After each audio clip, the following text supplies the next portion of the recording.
my name is Vania Elvina. I'm from Professional Accounting of Ubaya. My student number is 1305-19001. I'm going to explain about microeconomics, demand, supply, and elasticity. First, I'm going to explain about the kinds of demands. There are two kinds of demands. The first is effective demand and the second is potential demand. The effective demand is when a consumer has the ability to buy something, and the potential demand is when the consumer doesn't have the potential to buy the thing but will able to buy it in the future. In demand, there is quantity demanded. Quantity demanded is the amount of product that an individual household would buy in a given period of time. There are 6 factors that affect quantity demanded. First is price, second is income, third is wealth, fourth is price of other products, fifth is taste or preference, and sixth is future expectations. So now I'm going to explain about the law of demand. In the law of demand, when price goes up, then the quantity demanded will decrease. Now I will give an example of it. How much is this? 1,000 per piece. Wow, so cheaper! I'll take all. How much each? 5,000 per piece. 5,000 each? No way lah, you insane lah.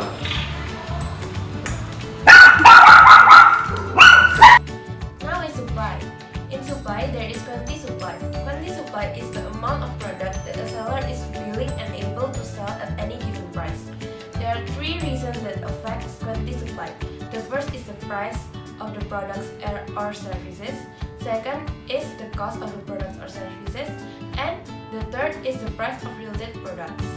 The law of supply. So in the law of supply, when market price increase, ceteris paribus, then the quantity supply will also increase and vice versa.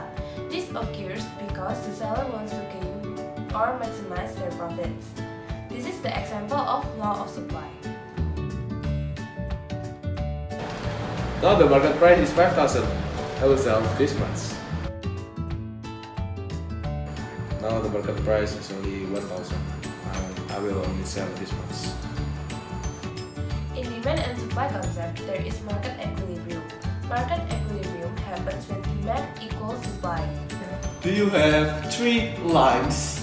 Yes, I have 3 limes. Can I have 3 limes? Yes, here you go. Thank you. But there is certain conditions. When price goes up, then the demand will be low, but the supply will be high. So there is excess supply. I want 3. I give 3. I want to. I give 2. Oh no! I still have too many limes. But when the price decrease, then the demand will be high and the supply will be low. So there is excess demand. I would like to buy 6 limes.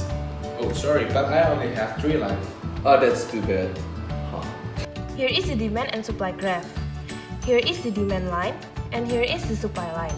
This point is called equilibrium point. It happens when supply equals demand. Here is the price equilibrium, and here is the quantity equilibrium. In the green color, there is excess supply, and in the blue color, that is excess demand. Excess supply happens when quantity supply is more than quantity of demand, and excess demand happens when quantity demand is more than quantity of supply. So now I'm going to explain about elasticity. Elasticity is a general measure of responsiveness that can be used to quantify many different relationships. There are 4 types of elasticity. The first is demand elasticity, second is supply elasticity, third is production elasticity, and fourth is cost elasticity. So now I'm going to explain more in details about demand elasticity. In demand elasticity, there is price elasticity of demand. Price elasticity of demand is the ratio percentage change of a quantity demanded good to the percentage change of the price of the good. Next is the 5 types of elasticity demand. So there are 5 types of elasticity demand that I will explain on the paper. Here is the 5 types of price elasticity of demand. The first one is perfectly inelastic demand. Perfectly inelastic demand happens when elasticity demand is equals to 0. It happens when the price is changed, but the quantity is fixed. For the example is land. Land quantity will always be the same, but the prices will always rise. The second one is inelastic demand. Inelastic demand happens when elasticity demand is less than 1. The example is necessities. Here is the graph of inelastic demand. The third one is unitary. Unitary happens when elasticity demand equals to 1. There's no example because it is not realistic. The fourth one is elastic demand. Elastic demand happens when elasticity demand is more than 1. The example is luxury stuffs. Here is the graph of elastic demand. The fifth one is perfectly elastic demand. Perfectly elastic demand happens when elasticity demand equals to infinity. It happens when the price is fixed, but the quantity can change. For example is foreign exchange. When the price of rupiah is still 15,000, but the price of the dollar will change. Here is the formula of elasticity of demand. And here is the equation of elasticity of demand. There are three determinants of demand elasticity. The first is availability of substitutes. The more substitutes of that good, then the more elastic of that good. Here is the example. This burger how much? 30,000. 30,000. This bread, this bread. 10,000. 10,000. I choose this bread, cheaper. The second is the importance of the unimportant. The importance of the thing makes the thing is more not elastic. Here is the example.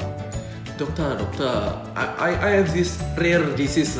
I'm not feeling really well. Do you have any medicine? What is this? Solar angin. How much is this? 1 million. Yeah, so expensive. But I really need this. Okay lah, I'll buy it. The third one is time dimension. Time dimension means in the short run, the thing may not be elastic, but in the future, the thing will be more elastic. The example is gas. I really need gas online because these cars need it. I wish there is an electric car. No gas, no problem. I have this electric car. There are several other important elasticity. The income elasticity of demand. The income elasticity of demand measures the responsiveness of the quantity demanded to the changes in income. Kinds of income elasticity of demand. When elasticity income is more than 0, then it is normal goods. Normal goods divided by 2. Elasticity income is more than 1 is superior goods or income elastic. And elasticity of income less than 1 is necessities good or income inelastic. There's also elasticity income less than 0 is inferior goods. Here is the formula of elasticity income, and here is the equation of elasticity income. So next is cross price elasticity of demand. Cross price elasticity of demand measures the response of quantity demanded good to a change of the price of other goods. Cross elasticity of demand. There are three kinds of cross elasticity of demand. When elasticity cross is more than 0, it is called substitution goods. When elasticity cross is equals to 0, it is independent goods, and when elasticity cross is less than 0, it is complementary goods. Here is the formula of cross elasticity of demand, and here is the equation of cross elasticity of demand. Now is elasticity of supply. In elasticity of supply, it measures the response of quantity supplied goods to a change of the price of that good. Supply elasticity. There are 5 kinds of supply elasticity. When elasticity supply is equals to 0, it is perfectly inelastic supply. When elasticity supply is less than 1, it is inelastic supply. When elasticity supply is equals to 1, it is unitary. And when elastic supply is more than 1, it's elastic supply. And when elastic supply equals to infinity, it is perfectly elastic supply. Here is the formula of elasticity of supply, and here is the equation of elasticity of supply. There's also the elasticity of labor supply. The elasticity of labor supply measures the response of the quantity supply of labor to a change of the price of the labor. So what happens when we raise tax using elasticity?